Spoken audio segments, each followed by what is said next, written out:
이 작은 사람들 가운데 한 명이라도 업신여기지 않도록 조심하라. 내가 너희에게 말한다. 하늘에서 그들의 천사들이 하늘에 계신 내 아버지의 얼굴을 항상 뵙고 있다. 너희는 어떻게 생각하느냐? 양 100마리를 가진 사람이 있는데 그 가운데 한 마리가 길을 잃었다고 하면 그가 99마리를 산에 두고 가서 길 잃은 그 양을 찾아다니지 않겠느냐? 내가 진실로 너희에게 말한다. 만약 그 양을 찾게 되면 그는 길 잃지 않은 99마리 양보다 오히려 그 한 마리 양 때문에 더욱 기뻐할 것이다.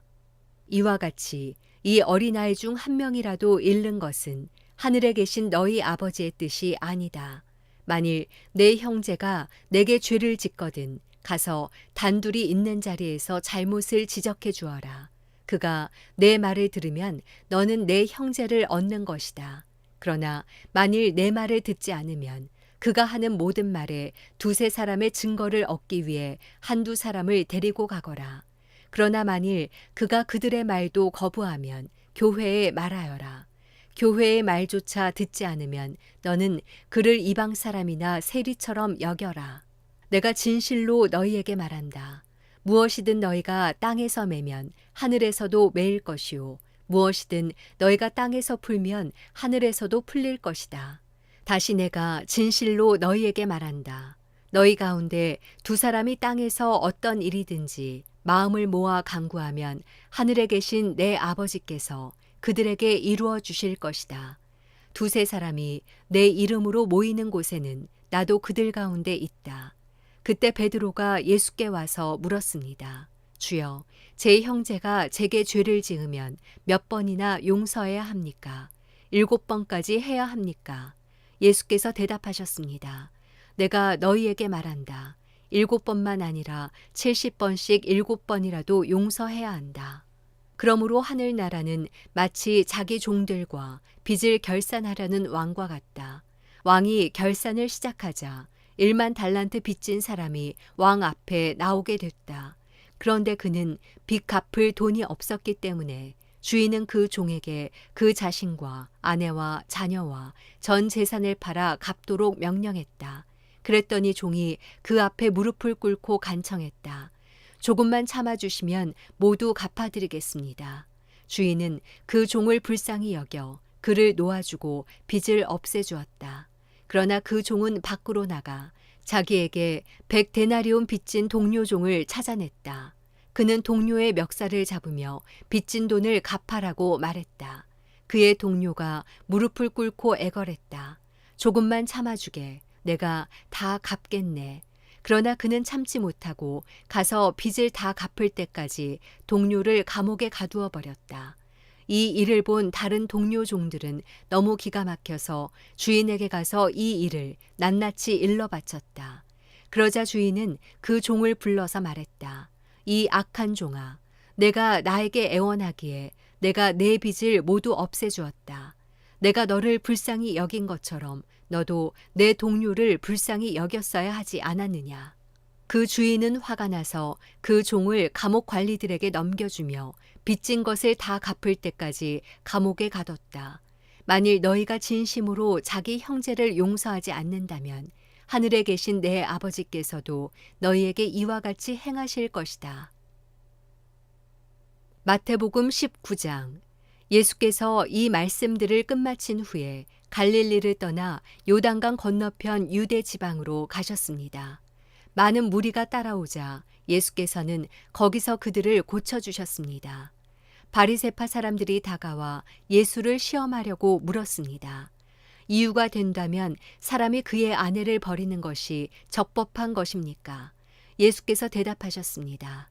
너희는 사람을 창조하신 분이 처음에 남자와 여자로 지으셨다와 그러므로 남자가 자기 부모를 떠나 아내와 연합해 둘이 한 몸이 될 것이다라는 말씀을 읽어보지 못했느냐. 그러므로 그들이 이제 둘이 아니라 하나다. 하나님께서 짝지어 주신 것을 사람이 갈라놓지 못한다. 그들이 물었습니다. 그러면 모세는 왜 남자에게 이혼 증서를 주고 아내와 헤어지라고 명령했습니까? 예수께서 대답하셨습니다. 모세가 이혼을 허락한 것은 너희 마음이 완악했기 때문이다. 그러나 원래는 그렇지 않았다. 내가 너희에게 말한다. 누구든지 음행한 경우를 제외하고 아내와 이혼하고 다른 여자와 결혼하는 사람은 간음죄를 짓는 것이다. 제자들이 예수께 말했습니다. 만일 남편과 아내의 관계가 그런 것이라면 차라리 결혼하지 않는 게 좋겠습니다. 예수께서 대답하셨습니다. 모든 사람이 이 말을 받아들일 수는 없다. 오로지 하나님께서 허락하신 사람들만 받아들인다. 모태에서부터 고자로 태어난 사람도 있고 다른 사람이 고자로 만들어서 고자가 된 사람도 있고 또 하늘 나라를 위해 스스로 고자가 된 사람도 있다. 이 말을 받아들일 수 있는 사람은 받아들이라. 그때 사람들이 예수께 어린아이들을 데리고 와서 예수께서 손을 얹어 기도해 주시기를 원했습니다. 그러자 제자들이 그들을 꾸짖었습니다. 예수께서 말씀하셨습니다. 어린아이들을 내게 오게 하라. 그들을 막지 말라. 하늘나라는 이런 어린아이 같은 사람들의 것이다. 예수께서 그들에게 손을 얹어 기도해 주시고 그곳을 떠나셨습니다.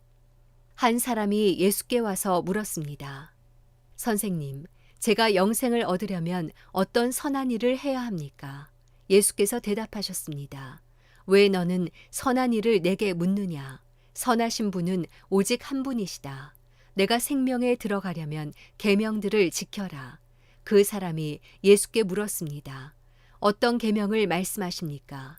예수께서 대답하셨습니다. 살인하지 말라, 간음하지 말라, 도둑질하지 말라, 거짓 증언하지 말라, 내 부모를 공경하라, 내 이웃을 내 몸과 같이 사랑하라. 그 청년이 말했습니다. 이 모든 것을 제가 지켰습니다. 제가 아직 무엇이 부족합니까? 예수께서 대답하셨습니다. 만일 내가 완전해지고자 한다면 가서 내 재산을 팔아 그 돈을 가난한 사람에게 주어라. 그러면 내가 하늘에서 보물을 얻을 것이다. 그리고 와서 나를 따라라. 그러나 그 청년은 이 말을 듣고 슬픔에 잠겨 돌아갔습니다. 그는 굉장한 부자였기 때문입니다. 그때 예수께서 제자들에게 말씀하셨습니다. 내가 진실로 너희에게 말한다. 부자는 하늘나라에 들어가기가 어렵다. 다시 내가 너희에게 말한다. 낙타가 바늘귀에 들어가는 것이 부자가 하늘나라에 들어가는 것보다 쉽다. 제자들은 이 말씀을 듣고 매우 놀라 물었습니다. 그러면 도대체 누가 구원을 얻겠습니까? 예수께서 그들을 눈여겨보시고 말씀하셨습니다. 사람에게는 불가능한 일이다. 그러나 하나님께는 모든 것이 가능하다. 베드로가 대답했습니다. 보십시오. 우리는 모든 것을 버리고 선생님을 따랐습니다. 그렇다면 우리는 무엇을 얻겠습니까? 예수께서 그들에게 말씀하셨습니다. 내가 진실로 너희에게 말한다. 새 세상에서 인자가 자기의 영광스러운 보좌에 앉게 되면 나를 따르는 너희도 12 보좌에 앉아 이스라엘의 12지파를 심판할 것이다. 또한 내 이름을 위해 집이나 형제나 부모나 자녀나 논밭을 버린 사람은 누구나 100배나 받을 것이며 또 영생을 물려받게 될 것이다. 그러나 먼저 된 사람이 나중되고 나중된 사람이 먼저 되는 일이 많을 것이다. 마태복음 20장.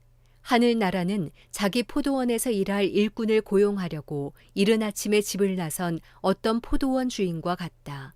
그 주인은 하루 품삯으로 1데나리온을 주기로 하고 일꾼들을 포도원으로 보냈다. 오전 9시쯤 돼 그가 나가보니 시장에 빈둥거리는 사람들이 있었다. 그는 그들에게 너희도 내 포도원에 가서 일하라. 적당한 품삯을 주겠다라고 했다. 그래서 그들도 포도원으로 들어갔다. 그 사람은 12시와 오후 3시쯤에도 다시 나가 또 그렇게 했다. 그리고 오후 5시쯤 다시 나가보니 아직도 빈둥거리며 서 있는 사람들이 있었다.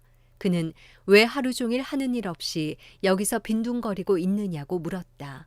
그들은 아무도 일자리를 주지 않습니다라고 대답했다. 주인이 그들에게 말했다.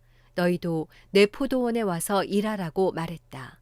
날이 저물자 포도원 주인이 관리인에게 말했다. 일꾼들을 불러 품삯을 지불하여라. 맨 나중에 고용된 사람부터 시작해서 맨 처음 고용된 사람까지 그 순서대로 주어라.